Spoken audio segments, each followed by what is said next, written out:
Now, I'm gonna ask each of you this. I mean, Bernie, I mean, do you miss the three legends?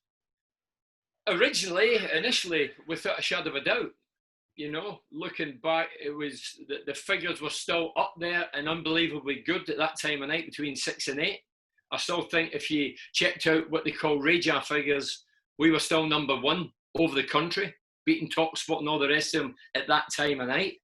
The plug getting pulled, when you look at it in hindsight, Heart FM had bought the company, or had been discussing about taking over from Real Radio, which they eventually did. But I think that was their way of saying, we want to take over, but you need to get rid of the biggest show on your station because we don't want to face the flak. So they did all the dirty work. They took over clean slate. We had gone, nothing to do with Heart FM, where in fact it was to do with Heart FM. But initially, without a doubt, missed it. But then you do other things, you know. It's like football. There's nothing guaranteed in life. Everything good comes to an end. So you just got on with it. But initially, yeah, without a doubt. But now... Yeah. Mickey, would the Three Legends show still be a success now? Mickey? Oh, well, yeah, I can hear you. It went off a little bit there, but I got the gist of your question. Without a shadow of a doubt, just because of our togetherness and everything and the way we were, I'm sure it would be no problem at all. Still speaking, we're still knowledgeable about the game. The game's never changed. So we can talk about the game till we die, you know, and you go and watch the games we used to go. And as I said before, it was the best part of my life. So Bernie said he doesn't miss it now. I still do. I still miss it because I love football. I used to love going to the away games and doing the commentary. I used to go with Middlesbrough sometimes with Bernie, or if Sunderland played Newcastle, we all used to go to the games and do the commentary. Nothing better than that, you know. Playing was the best thing, but we were making a great living and we were doing something that we enjoyed. We're talking about football, and I think we're all sort of people as well. You know, we love people, we love talking to people and everything. So it was an ideal job for us, you know, and I still miss it very, very. The thing is, before you go to Malcolm, it would work, but the guys who would invite us in would have to have balls, because none of us are PC correct, and that's what everybody's looking for. So would we fit today's... I think we would. You don't think we would? No. What I'm saying is with the PC aspect. I see, yeah. Big wigs, I want squeaky clean people. The only one, the radio station I listen to most is TalkSport. I think they're one of the best around. I think there is an honesty, there is to the bone, some of the opinions, but there's very few and far between up and down the country. Yeah. Malcolm, what about yourself? I mean, could the Three Legends ever make a comeback? No, I don't think so. But I think it would be welcomed by the general public. I really do. One of the reasons is that putting three guys in a studio is pretty expensive, and it's much more expensive than one guy sitting in a studio just playing records. And with radio, it's a much tighter situation than television ever is, and I think that they just looked at it and said it's too expensive, even though we used to sell out advertising without it ever being sold, you know, and it was the only program at Century that was able to do that. And so all the business was there to be had, but it was still nevertheless an expensive program, and it all came down to the filthy lucre, and that they wanted to cut costs, and so and I think radio sorry, the same people are still doing it on the other channel where we give them all the listeners from our place, you know. No, but the BBC, but then the BBC are publicly funded. Yeah, they don't have to be commercial. I've said this for years. The BBC don't have to be the best because we have to pay them. Whereas we were commercial radio, we had to be the best to rope in the advertisements. So Totally different. Totally different. Right. One thing that we haven't really talked about yet is football. Now, Yeah. I was going to ask you all about your prospects of your teams for the rest of the season, but the end of the League One campaign seems to have brought that to an end for Sunderland. So, Mickey, what do you think? I mean, first of all, is that decision the right one? Is it fair? You never know what's fair in that situation, you know. It's obviously sad for Sunderland, we missed out, but after saying that, it's their own fault because they never won enough games. You know, they can't moan and groan about it, because if they'd won a few more games, they would have been in the playoffs, or they would have been in the top two, they would have went up. So they can't complain, you know, and we're just not good enough to be up there at the moment, and we haven't been for a lot of years now, 4 or 5 seasons. What is it, Mick? Is it a lack of stability within the club? Because there's so much chopping and changing all the while. Yeah. All the different ideas that are coming in with each new manager and coach and what have you. Yeah. It's very difficult for players. I asked you before we came on how many managers you think we've had since Roy Keane, and the lad said 7-ish, something like that. It's nearly 20. We've nearly had 20 managers, you know. We've had just no continuity. We've had Moyes, Grayson, Ross, Coleman, Parkinson, Keane, Sprazier, Steve Bruce, Martin O'Neill, Di Canio, Poirier, Allison. We've had all these, David Moyes, and every time you bring a new manager in, so we've been having 2 or 3 managers each season because we haven't been in that top echelons to get promoted. So you know what it's like, every time you change a manager, it's difficult for the team because he brings 2 or 3 in every time. So you're bringing 3, 4, 5, 6 players in during a season, you don't get any stability. You know, you don't get anything that's on a level par all the time. And that's what's happening with us. Plus, we are bringing players in that are not as good as what we're letting go in because we haven't got the money to buy better players. You understand? Yeah. We're in the first division or in the second division. We're not buying Premiership players to get us out of that league because we can't afford them. So we're buying average players that are steady players in the League One that we're in now. But it's going to be a big fight and it's a struggle for them to get out of that league. The supporters think they should do it automatically, but it doesn't work like that. Mickey, you blew it, didn't you? Because at one point I thought, well, they're certain to go. They've got so many games in hand, and yet they obviously didn't win very many of them along the way. Yeah, we drew last season before. We missed promotion by 2 points. We drew 19 games that season. 19. You know, we only missed by 2 points. So that's how close it is down in that league. There's not much difference between the team that gets promoted and the team that gets relegated. There's not much balance, not much difference between them. So you've got to have a steady team that's very, very stable and everything. And we are just not there at the moment, nowhere near. Yeah, but all those changes that you mentioned, that's the worst thing for destabilising the dressing room, isn't it? But to have all them managers, Malcolm, there's a lot of them managers are big names. Now you can't tell me one of them names that we've had are not good enough to manage a team like Sunderland, you know. It's a big club, you know, it's a big club with the support we've got. And we've had big managers, Coleman, people like that, Allardyce, you know, they should have been able to bring us through, but they haven't been able to do it either. So it's obviously something wrong behind the scenes rather than what we're getting out on the pitch. What was wrong then, Mick?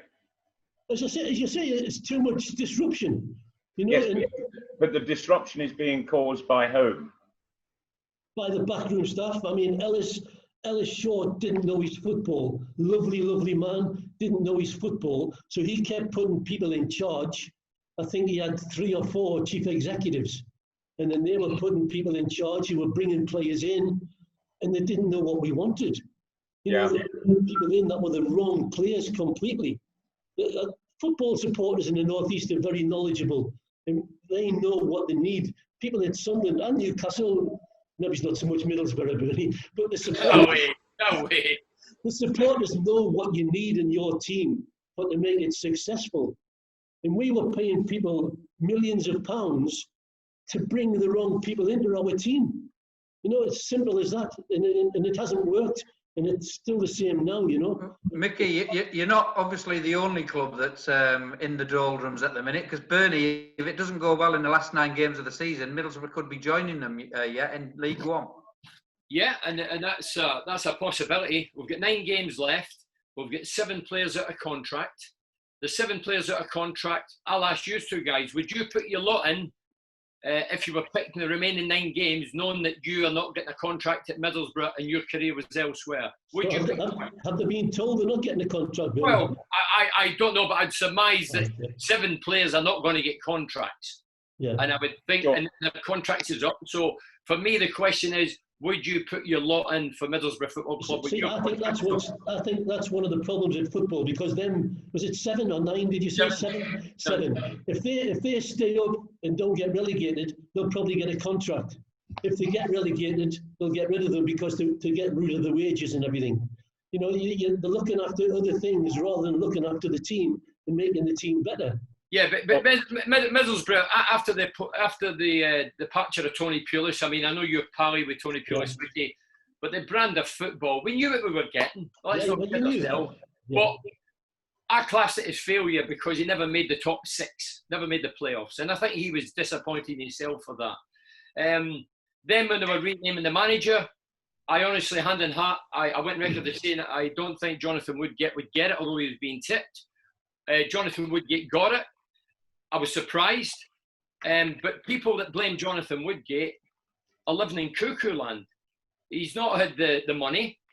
He's inherited players that's in the mindset of Pulis and Karanka, 2 of the most negative managers in the history of Middlesbrough Football Club, and to try and redo that, like doing your computer, getting on a different wavelength, is very difficult. Some of the players simply aren't good enough. The recruitment has been awful for many, many years, and Woody has not been helped with that. So I sympathise greatly with Woodgate. I mean, people call me Woodgate this, Woodgate that. I say, hold on a minute. You need to look at the big picture here, from the top to the bottom. Don't just blame one man. And I feel sorry for Woodgate, because he's been castigated with guys who don't know what they're talking about. It's been a difficult season. It's been disappointing in the eye, disappointing results. And as Dave says, we are in a relegation fight. And I'm concerned. Me as a Middlesbrough fan, if I could have called it a day now, I'd have went, do you know what, we'll take it. We'll stay up. Yeah. But we're going to roll the remaining 9 games. And I still don't get going off the beaten track here, but I still don't get why the Premier League in England, the Championship, continue to play. The Scottish divisions, all divisions have been wiped out. There's only one thing, Bernie, money.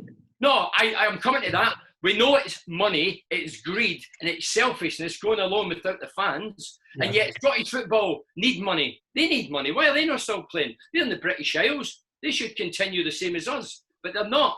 And the bottom leagues, who are struggling financially, the season's over. And yet the big guns, the heavyweights, the billionaires continue to play. Selfishness and greed for me. Going without the fans, I think it's a sin. Yeah. Just going back to my team before you go to Malcolm, Dave. Just on a note there, Bernie was on about the teams and the players. We've still got players in our team now in the first division, 3rd division I call it, it's a 3rd tier, who try to get us to stay in the Premiership. Now they're not making any impression whatsoever, even in League One. You know, you'd think if they played in the Premiership, the Gooches, the Watmores, all them people, they would be outstanding in League One. They're nowhere near. So it begs to differ what people saw to make them think that they would be able to keep us in the Premiership at the time. Miles away. You know, you wonder where these people that are getting millions, what they can see on the pitch, what they actually see. It's crazy. Mickey, I read recently, I think, wasn't it Watmore that's been linked with the move to Boro? So, you know. Oh, get in there. No, you should keep them. Keep them. Malcolm, now, I mean, Newcastle, by contrast, are looking fairly decent on the pitch. And yet, off it, as always, the garden isn't so rosy, is it? What's your views on this this long, drawn-out takeover? Well, I think it's all about to change in terms of the way that the club has been run. I'm pretty convinced that the takeover will take place. I was very negative about it for a very long time, but for the last few weeks, I have been convinced that it will happen. There have been too many precedents for the politics to stop the deal from going through. And so I think it will, but of course, the Premier League, they've got to look into everything, but they've got so much on their plate at the moment with trying to reorganise the finality of the season, getting the season finished. And so, sooner or later, there will be a decision from them. I think the takeover will go through. And from what I understand, that they are looking to do the kind of job that the Arabs did at Manchester City. Now that is truly exciting, that they are looking for Newcastle United to go and compete at the very, very top. And I think, wow, about time too. Not happened yet, Malcolm, relax. Not happened yet. It's not happened yet, no. Off your high horse, Malcolm, relax. But it is. Bernie, you're looking forward to that, Newcastle being champions of the country?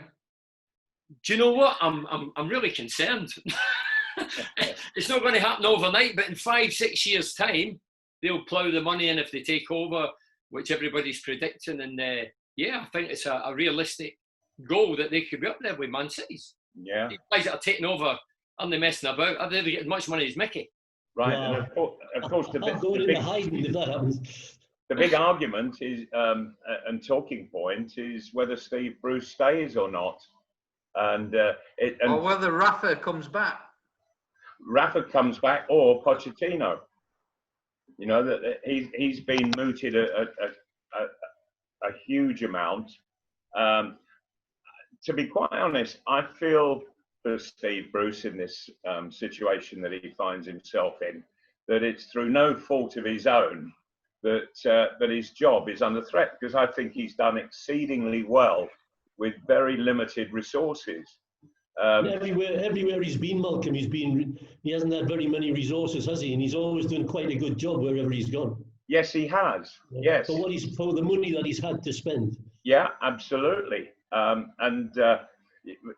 Really, also, I think he's been told that he has to play Joe Linton, and I have never seen such an absolute waste of money ever before. Oh, come on, you've seen a few at Newcastle, Malcolm.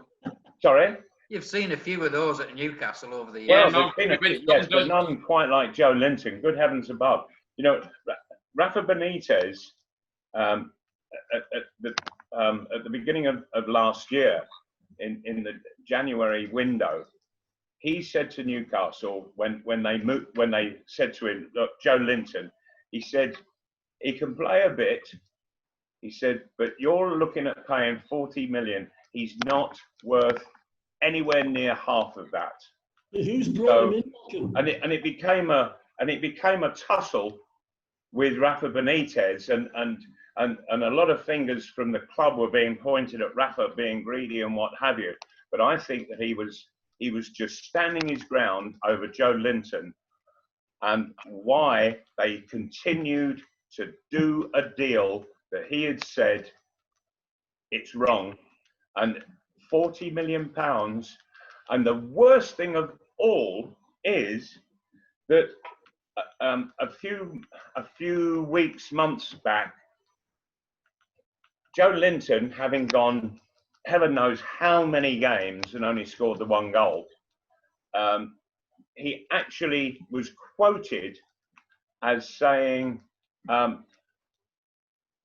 goal scoring doesn't matter to me. Oh, that's just what you want to hear, isn't it, from your centre forward? Goal scoring doesn't matter. That's like saying the goalkeeper saying, I don't really want to save any, really. I'm just. That's right. Yeah. Absolutely. You know, and so it just makes me highly suspicious of what's been going on there. And as much as anything, it's because of that situation I would dearly love to see these new people come in and they are very, very professional. The guy that would be looking to come in and have overall charge, some years back, he took over a company that was worth about £750 million, and he increased it to a value of £2.5 billion. Now that's his track record. If he can do something like that with Newcastle, good heavens! Come on, we're dwelling too much in Newcastle United. Come on. We're bored of talk of Newcastle already, aren't we?